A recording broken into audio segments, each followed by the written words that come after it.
Hey Healing family, so great to be able to connect with you. Really appreciate you taking time out of your busy schedule just to join with us and to hear a little bit about what's been going on. We've had the London Marathon, we've got all kinds of projects going on in Africa right now and with our partners in India and Latin America, and I'm just fresh back from Pakistan where we were together with just amazing, radical, beautiful heroes who are doing incredible work in dark and difficult situations and extreme persecution, and it was deeply challenging and inspiring in a way that I know has impacted me and changed me forever. So just incredible time, and I would love to share some of that with you in this e-link.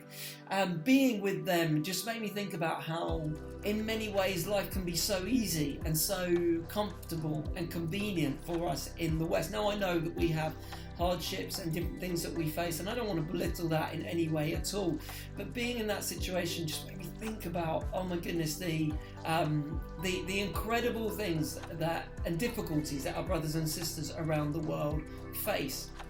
I was reading the story of Jonah, which is a very interesting story in the Old Testament, and how this prophet is called by God to go to a place where he doesn't want to go, where he judges the people as beyond hope, beyond redemption, and decides instead of going in the direction that God calls him to go in the opposite direction.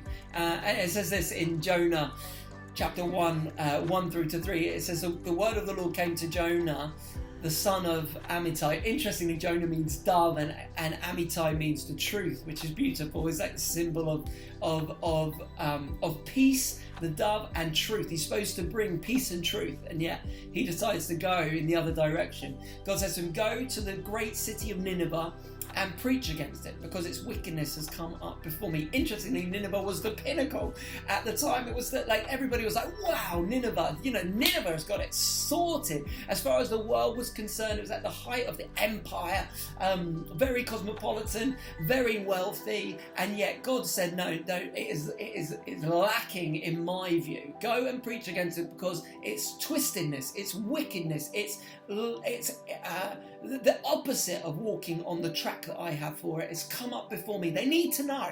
And this is the message of God. He wants to grab a hold of us and redirect us and realign us in the middle of our dysfunction. But it says, but Jonah ran away from the Lord. As if that was possible, right? Jonah ran away from the Lord and headed to Tarshish, which was in the complete opposite direction, 180 degree opposite of where God had called him to be. And he went down to Joppa, and where there he found a boat, it says, bound for that port, and after paying the fare, he went aboard and he sailed to Tarshish to flee from the Lord. Now, isn't that so interesting? Instead of picking what would be hard, what would be difficult, what went against the grain as far as he was concerned personally, as a deeply committed follower of Yahweh, he didn't want to go into this place where he knew that there was a lot of darkness and a lot of difficulty, and so he went in the opposite direction and he picked comfort. Tarshish was a merchant port resort city. Think of, like, picking a nice place where you can just relax, put your feet up on the sun lounger with an ice cream, enjoy the sunshine. Not that there's anything wrong with that in and of itself, but so often if we pick that instead of picking what God has for us, what appears to be rest and relaxation is actually just going to cause us more emptiness. And so often picking comfort and convenience leads to apathy and leads to a domesticated, boring life instead of what God has called us, which is an incredible adventure.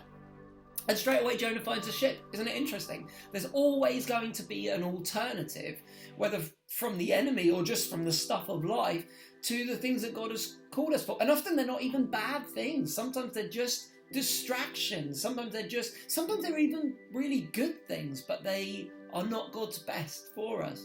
I remember when Carolina and I decided it was time to move back to the UK from Colombia, really not knowing exactly what to expect, what was going to happen, and it was so hard because we loved that nation and God was doing incredible things, and we absolutely loved the life that God had given to us there, but we knew that God was saying it's time to come back. And we made that decision through prayer, through conversation, through tears.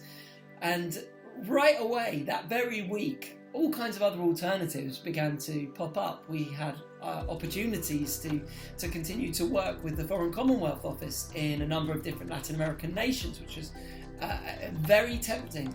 Another offer from an incredibly inspiring megachurch that we were involved with came up, both within Colombia but also in Miami and in the United States, and again incredibly tempting. But we knew that God had told us to do something else, and we knew that we had to obey that.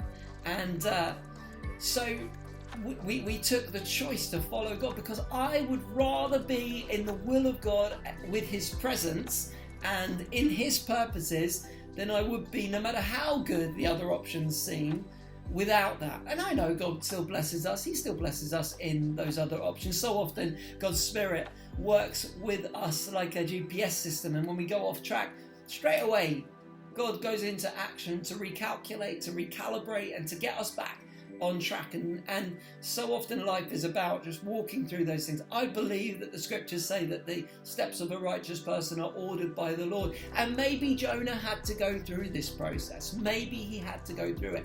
But you know, there'll always be a price for our disobedience. Isn't it fascinating that it says that he paid the fare and he went on board? There's always a price for the decisions that we make.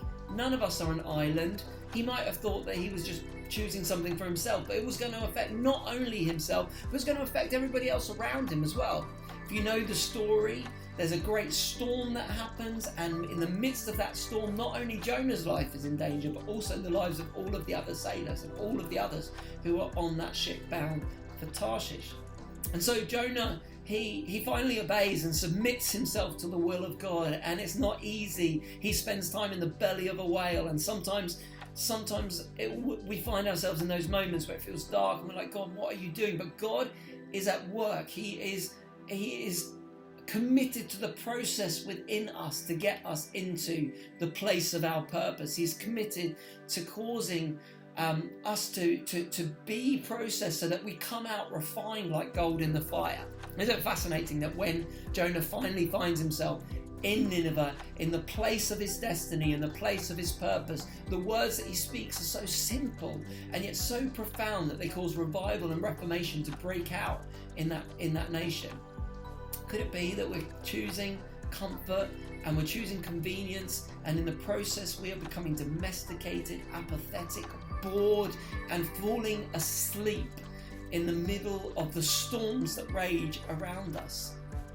I know that if you're a follower of Jesus, you want your life to make a difference. I want my life to make a difference. I want to be stepping out into the adventures that He has called me to. I want us to be joining together, rolling our sleeves up, getting our hands dirty, to see God's kingdom come and His will being done in the earth around us. So I just want to invite you again to join with us. Maybe that's through praying, maybe it's through giving, maybe it's through going, maybe it's through all of those things.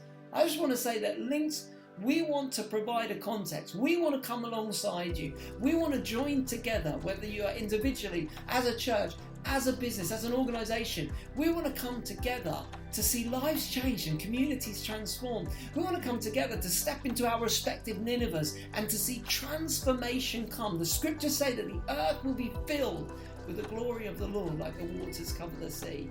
So on behalf of all of the people that we're already impacting, thank you. We couldn't do it without you. But let's keep stepping up. Let's keep going. Let's go to another level to see God's glory come. Let's go to another level to see great things happen. Let's choose purpose and passion over comfort and convenience. And let's do it together. Thank you for joining with us. We love you, and I hope that you enjoy the rest of this e-link. God bless.